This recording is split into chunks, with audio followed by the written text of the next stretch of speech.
The following is a hockey podcast out of Vancouver and Surrey, British Columbia. It'll only consist of a lot of puck talk and even more BS, or in actual words, banter and satire. Enjoy, and as always, go Canucks go.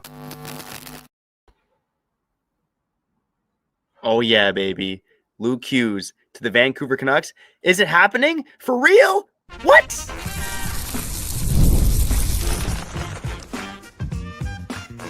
You're Locked On Canucks, your daily podcast on the Vancouver Canucks. Part of the Locked On Podcast Network, your team every day. Hey, welcome to another episode of Locked On Canucks. My name is Trevor Beggs, co-host of Locked On Canucks and also a Canucks writer currently with Daily Hive, Vancouver.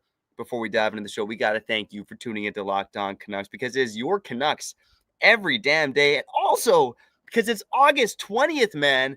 This is literally the deadest time of the hockey season, and you're still here tuning into Locked On Canucks. I mean, man, oh man, real hockey is right around the corner, but today we're still dreaming. And you know why? Because Luke Hughes remains unsigned by the New Jersey Devils. Let's get into that. We're also going to touch on one Canuck. The season hinges on this Canuck, and it's not who you think. We'll also get into some more news and notes as well. Before we get into all that, got to let you know today's episode is brought to you by FanDuel. Football season, baby. It's around the corner. Visit the FanDuel app today and start planning your future bets now. And as always, I'm also joined by my co-host, Kyle Bowen. Kyle, you flying to Green Bay this year for any Packers games? Maybe. Who knows? Maybe if more and more people hit the like button, I can go to Green Bay and take my girlfriend to Green Bay, Wisconsin, because that's the place I do want to raise my family. If you know. Speaking of family, Trevor, you got a family. You keep drinking beer every day. You got a mustache now. Like, Air Canada screwed you over too, So it's like, yo, you got to can you please be responsible? For real. Like, I always say this, man. You're about to elevate in life. You're about to make an announcement. It's cool and all. Great. Congratulations. You're so cool. Wow. Trevor Beggs. Oh, you're so... The ego, man. Slow down, buddy. Yeah, I'm not gonna lie, man. I'm in a celebratory mood, and maybe we'll get to it next week here on Locked On Canucks. But I'm loving life right now, man. It's crazy, it's chaotic, as you know. With if you got a couple young kids out there, it's life is chaotic. But I am loving life right now, man. And I mean, you know what?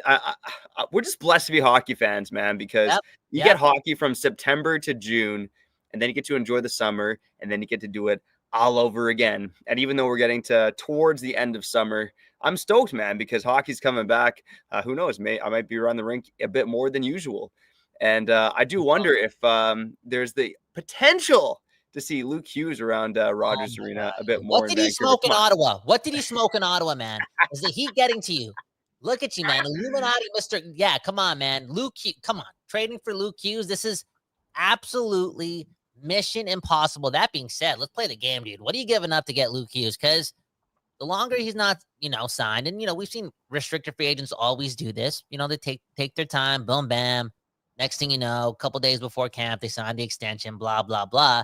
But is there any way the Canucks could be cerebral? And no, let's be honest, Canucks fans. You don't think Rutherford's made the call? You don't think Allvin's made the call? Of course they have. They made it public to everyone that operations bring all the Hughes bros together is like a thing, And I wouldn't be obviously surprised if they made the call. And if they did, I wonder what the offer on the table is. Can we just start there and said, because if we're going to be delusional, I don't want to waste time. Let's just go to the damn trade offer. What are you giving up for Luke Hughes? Yeah, and this is why I think it's probably not going to work, because of any team to trade for Luke Hughes, the Canucks are going to have to pay out the wazoo, baby. I mean, Luke Hughes could go to 30 other teams in the NHL, and they probably have to pay half the price that the Vancouver Canucks will, because the Devils know that if the Vancouver Canucks have the majority of the Hughes brothers in their city, there's going to be even more of a risk. And Jack Hughes has signed for a long time. I don't really think the risk is there as much as it is with Quinn Hughes. But at the end of the day, of course, I would see Tom Fitzgerald and the New Jersey Devils charging more to the Vancouver Canucks than they would for a regular NHL team. And I'm telling you what, man. I mean, look, Luke Hughes is a left shot defenseman. Elias Pettersson. It's summer, man. I'm getting a little rusty on this. Elias Pettersson is a left shot defenseman. I honestly think that it's Elias Pettersson, the Canucks' first round pick, and then you got to add Braden some Coots. Other roster players and prospects to that, whether it's Willander, whether it's Lecker Mackey, whether it's a guy who just got extended like Connor Garland, like you're going to have to add some significant pieces to that. But when I look at the Devils, like they got some depth on the right side with Simon Nemec, with Seamus Casey. Of course, they got Dougie Hamilton in the fold as well. They don't have as many left shot defensemen, so I think Elias Pettersson would be the guy to go the other way for the Vancouver Canucks. And of course, it's a first round pick, probably like a top 3 protected in 2026, like something that's got some juice to it.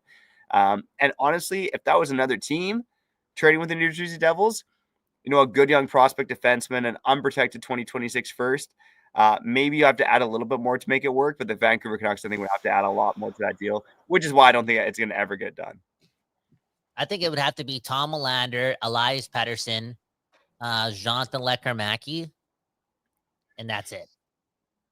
Yeah, just you know what? In a different world, I know they got right-handed defenseman over there, but it's like Philip Hronek and Elias Pettersson or something. You know, it's like a combination of one or the other.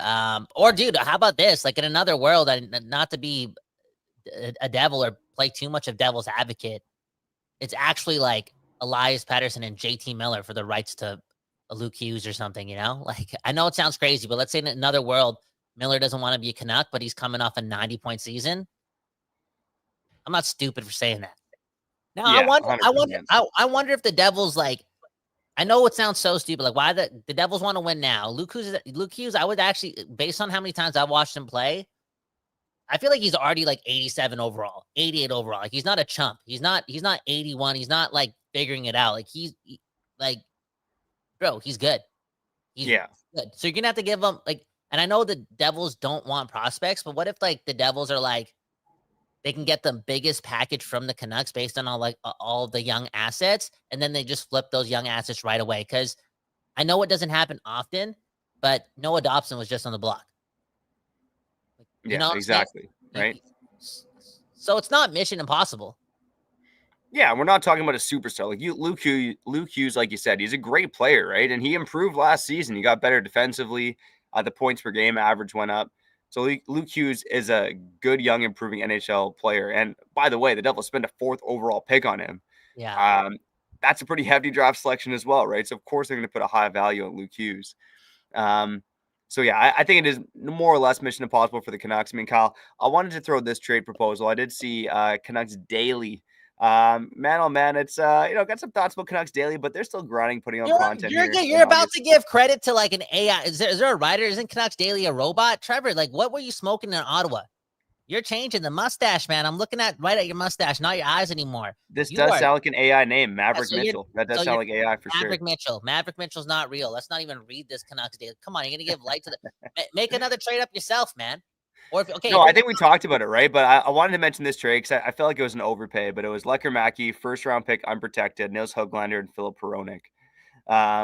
Which to me seemed like right? What's that, sorry?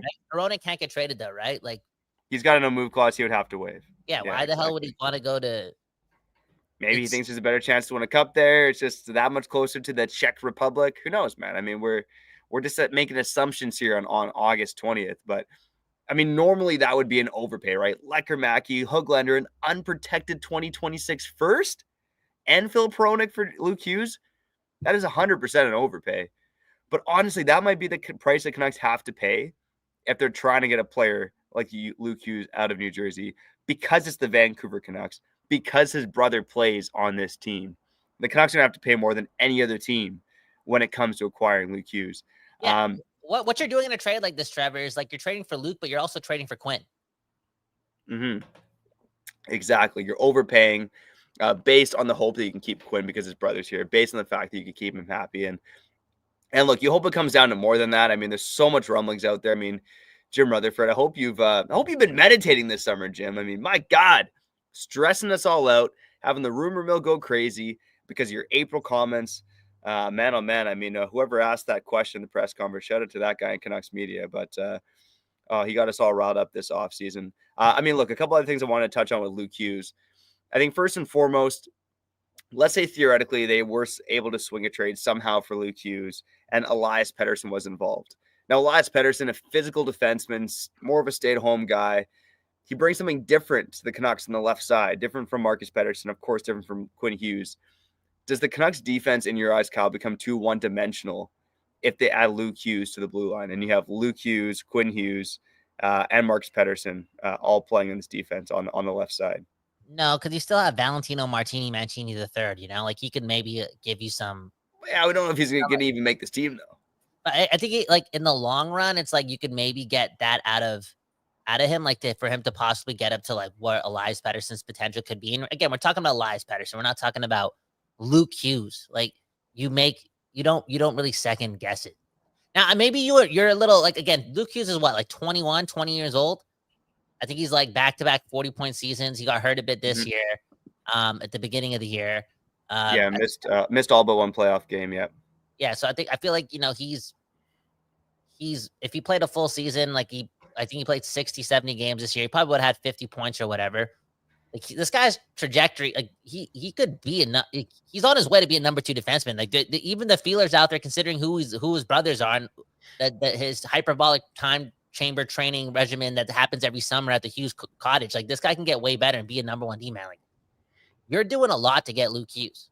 Yeah, and I feel like the righty-lefty thing doesn't matter too much with Luke and Quinn, because I feel like they would just figure it out and play together, Like it would be Luke on the left side, Quinn on the right side, and they would go out there and just kick some ass, right?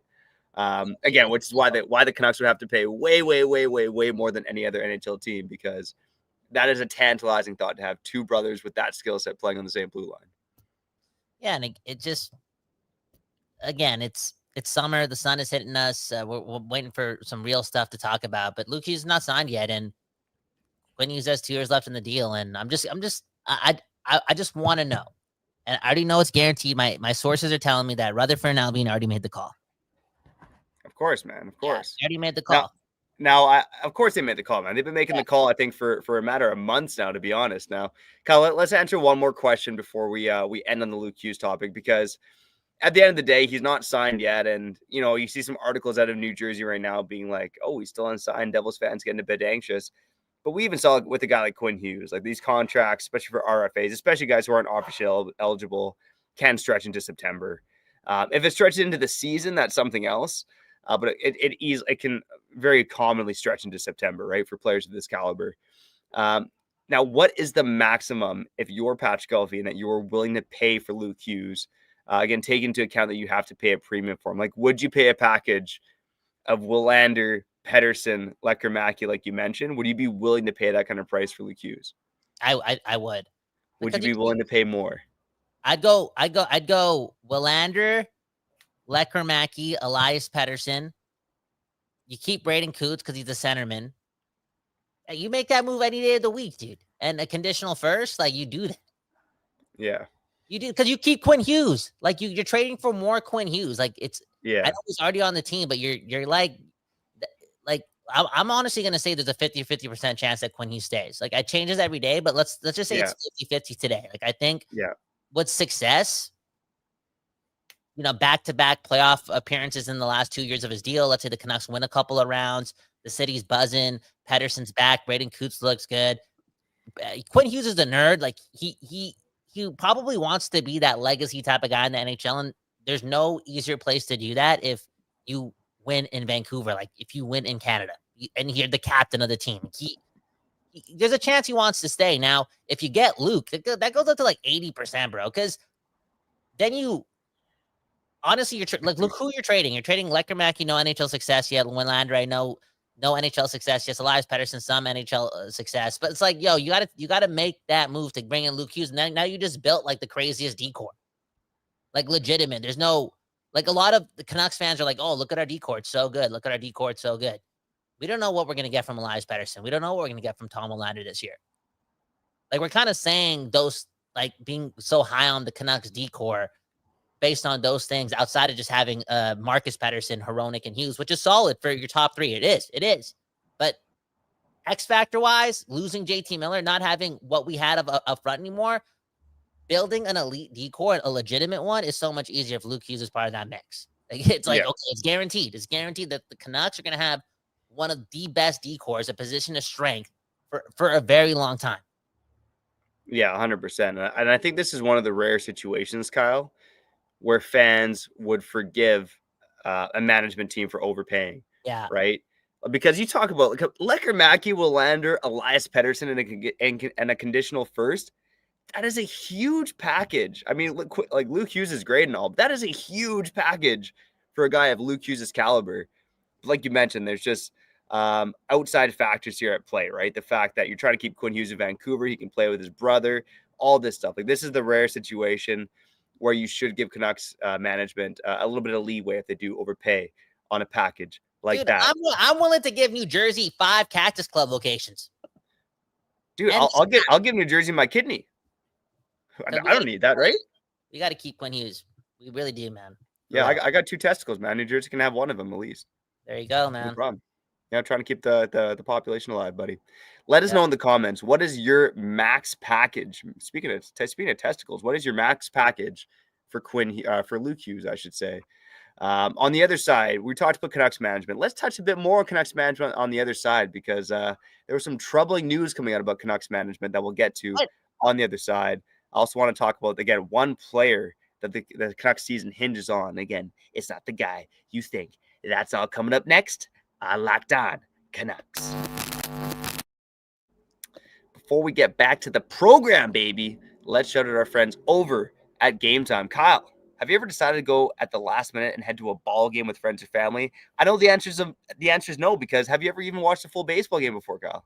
No, I only made it through half a baseball game at Dodger Stadium. It was super hot. I was super drunk, and I almost caught a baseball. There you go, man. Well, hey, I was hanging out with my my wife's grandmother, who's 90 years old, and even again, a 90-year-old who mainly sits at home and watches TV. She says, "I don't watch baseball till the 7th inning." I'm like, that says something right there, man. But it's a little bit better at the park, man. I will say, like, I've been to a few Mariners games. It's a little bit better at the park, man. And again, if you want to go to the park in Seattle or wherever, make sure you go get those tickets on Game Time, because Game Time makes buying tickets fast and simple. Prices on the app, they actually drop the closer you get to the first pitch, and they've got incredible last-minute deals, clear seat views, and a lowest price guarantee that takes the worry out of buying. And so take the guesswork out of buying those tickets with Game Time. Go download the Game Time app, create an account, and use code LOCKEDONNHL for $20 off your first purchase. Terms apply. Again, create an account and redeem code LOCKEDONNHL for $20 off. Download the Game Time app today. Last minute tickets, lowest price guaranteed.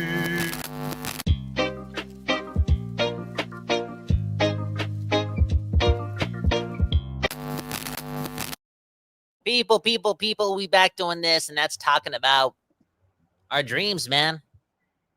And our dreams coming true. More on that in a couple of days. You see Trevor Beggs' mustache. Let's just say soon to be in the entertainment industry, okay? And his agent was like, yo, let's make some moves. Let's change it up. Let's be a little different. And I'm not going to lie, it looks good on you. And I just want to gauge it, man. Well, first of all, if you're watching the show, hit the like button, subscribe, share it with a friend, a Canuck friend. Because happy lives or happy wives equal happy lives. And the support really makes our girls happy. On that note, like, do you think your significant other is like down for you to have that on? Because I think if she was full time, you would actually do it. Yeah, she's not really down for it. She actually kissed me like the first day I had it, which made me think like, okay, this isn't a deal breaker here. But yeah, she's not. Every day she's asking me when I'm going to shave it. And I mean, come on. I mean, it curls. I've never had a mustache that curled before, so I'm having some fun with it. I'm probably curling it a bit too much, when I'm deep in thought. Yeah. And yeah, I mean, I got, my kids, my nieces and nephews all call me Mario. It's I had my neighbor actually said that I look like Mario on a diet, which I took as a compliment. So yeah, you get all these comments, man. But I think you look Canadian. I think you look more Ottawatonian, right? Or whatever. Like, I don't know. Isn't that a Canadian thing, like the Johnny Canuck thing or whatever, right? There you go, man. Come on. There you go. Johnny Beggs. Johnny Beggs, man. Come on. Bring back the Johnny Canuck logo full time for the Vancouver Canucks. We know that Patrik Allvin and Jim Rutherford are coming back full time next season for the Vancouver Canucks, but how much longer will that last? And Kyle, I know you're going to call me the darkest guy on the program right now, and it's not just because of this dark caterpillar on my face. But according to the Athletics front office confidence survey, that asks fans around the league to grade their team's front office. Both fans and writers, actually. The Canucks management team, they were in 5th place last season, right? Pretty good. Patrik Allvin and Jim Rutherford been making some magic. They've built this team that almost knocked off the Edmonton Oilers. This summer, after the rankings were published, the Canucks have fallen from 5th to 26th overall in the NHL. That is the biggest drop among the Athletic and their front office confidence survey. Now, Kyle, we've talked about it, ad nauseum here on Locked On Canucks.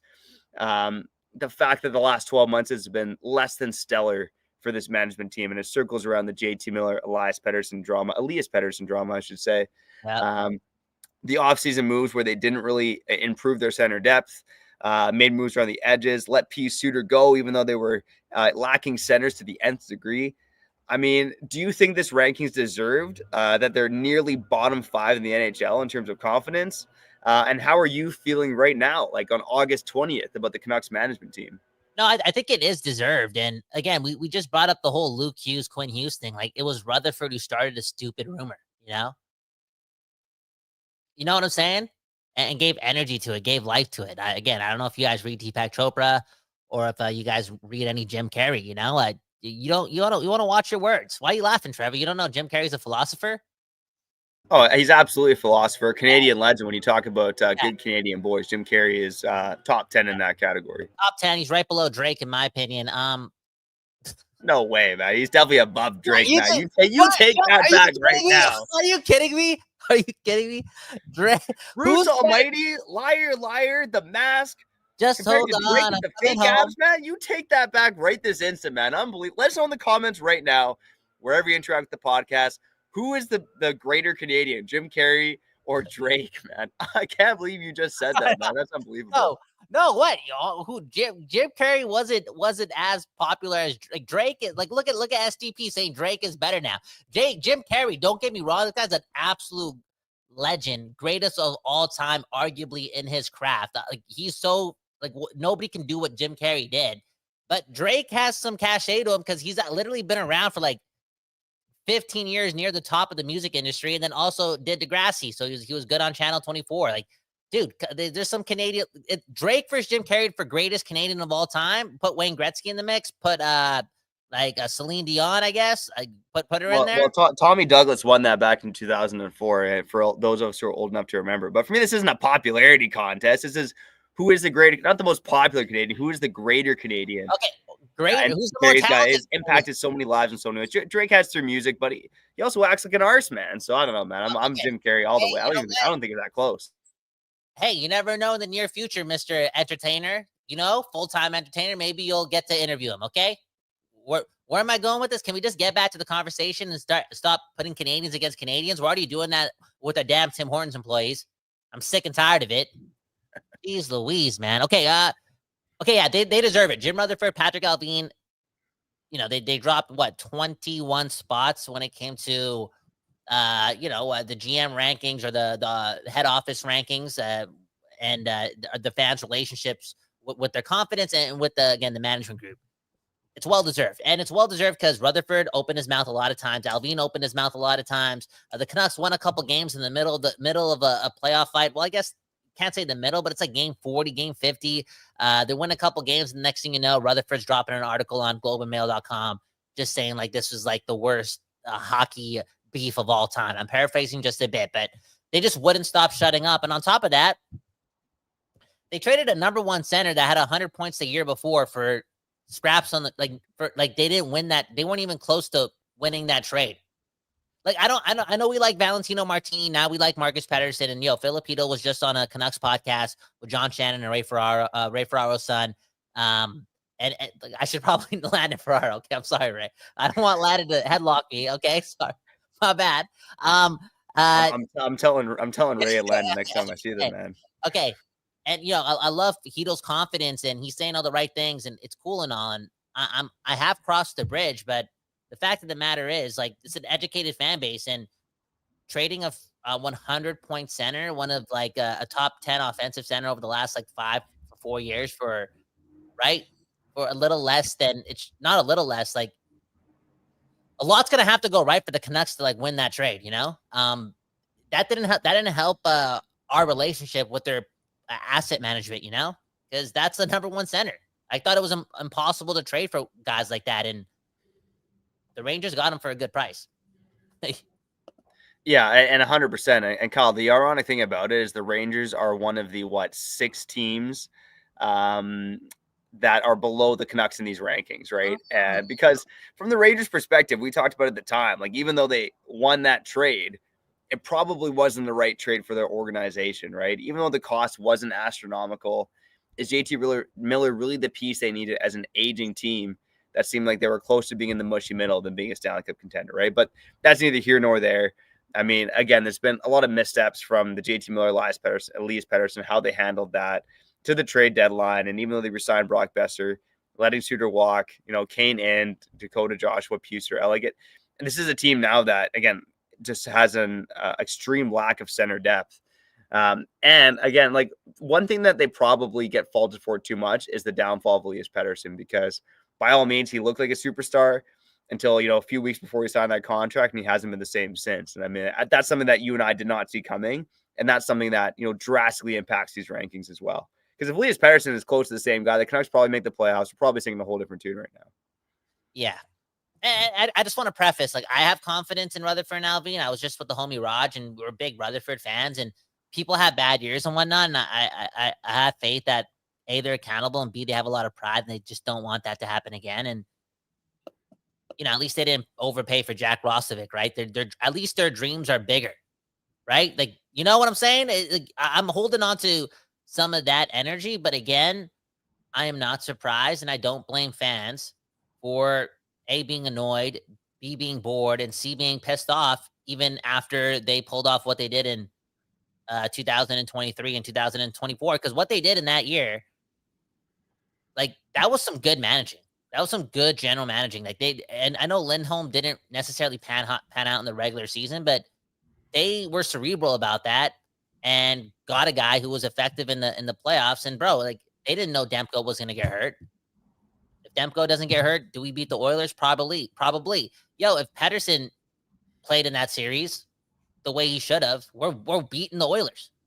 And that was, like, again, built off of players playing to their most potential. And again, now we're in an alternate universe, but also because Rutherford and Allvin, they did a lot in 12 months. Even with Ian Cole, Teddy Bluger, Carson Soucy. Now I know we're going all the way back, but it's crazy how in 12 months it's like a lot of us are like, yo, these guys are the best.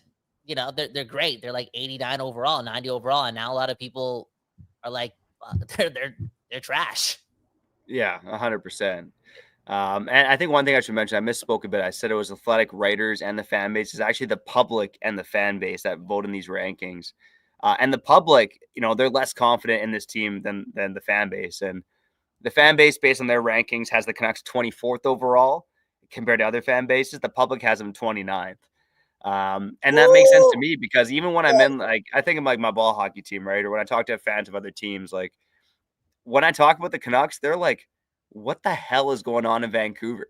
Like, that is often the question I get asked. Or same old Canucks, like, what are they doing this time? It's a lot of the same old, because Kyle, you and I know it's been a shit show for the past 10 years, right? Making the playoffs 2 times in 10 years. That's freaking pathetic, man. Like, we're almost the Buffalo Sabres. And again, like, I think we have more belief because the Elias Pettersson situation, that wasn't necessarily what you and I saw coming as guys who watch this team day in and day out. But man, oh man, like, they better prove us wrong like they did earlier in their tenure, or this is going to get ugly. Yeah. And Trent, I want to ask the fan base right now. I want to ask you right now. Okay. Answer me this before we move on. But if they were not as loud last year to the press, but they got the same result on the ice, I feel as if there'd be a lot more confidence. But I'm telling you, like, because of how loud they were and how, in my opinion, emotional they were to the media time in and time out, like, it was getting so annoying at one point where you knew, like, this was a broken organization, because you don't want the people at the top seeking headlines to push their narrative. Like, there has to be another way to, I don't know, tell the fan base that we're not going to get a lot from Miller. Or like, you know what I'm trying to say? Like there should have been a quieter way, a more stoic way, a more like, again, it was a little bit too loud. It was a bit too loud. I just want to know, Trevor, if they weren't as loud, but they got the same results, where would they fall in these rankings? Yeah, I still think they're probably bottom 10, but maybe not, sixth worst, right? Like, yeah. I mean, again, you fall from where you were last year to miss the playoffs this year. Yeah, I still think you're in the bottom half for sure. But yeah, to your point, Kyle, probably not quite as far as they've fallen in these rankings. All right. That was a long segment, man. I mean, we got sidetracked by Drake versus Jim Carrey. Again, let us know in the comments, who is the greater Canadian, Drake or Jim Carrey? Let's wrap up the other side. Maybe a couple of comments. And I do want to touch on one player that the Canucks season hinges on. Coming up next on Locked On Canucks. Man, oh man, we got to shout out one more of our friends here on Locked On Canucks before we move on to the other side. And that friend is our friends over at FanDuel. And man, oh man, Kyle, man, this gets my balls tingling. But NFL season is around the corner. And August 26th, man, 6 days away as of recording. It's officially FanDuel Futures Day, a brand new holiday for football fans who live for bold predictions and preseason hunches. For just 24 hours, FanDuel is giving you the details on NFL season predictions. So whether you're calling your MVP, eyeing a long shot division winner, or ready to crown your Super Bowl champ before week 1 even kicks off, this is your moment. And Kai, I want to ask you about the Green Bay Packers, but you always give me the worst answers because you're too much of a damn fan. But yep. What are the odds of them winning the NFC North this year? 50%. It's a tough 50%. division. Between them and the Lions, 50-50, you think? Yeah. Yeah. I mean, we've already faced so many injuries in in July and August. I wouldn't be surprised if they get off to like a slow start offensively. But I'm excited to see our defense play another year, and we might get Micah Parsons. So let's go. I mean, what are the odds on that? The Packers actually completing the Micah Parsons trade. You tell me, man. You're the Packers fan. Oh man, maybe you can place the Micah Parsons futures bet. Sorry. Go ahead. And I'll talk on another show. All right. Yeah, you can place the Micah Parsons futures bet potentially on FanDuel Futures Day or just on FanDuel whenever you log in the app. So visit the FanDuel app today and start planning your future bets right now, because Futures Day is one day and one day only. FanDuel, it's time to play your game.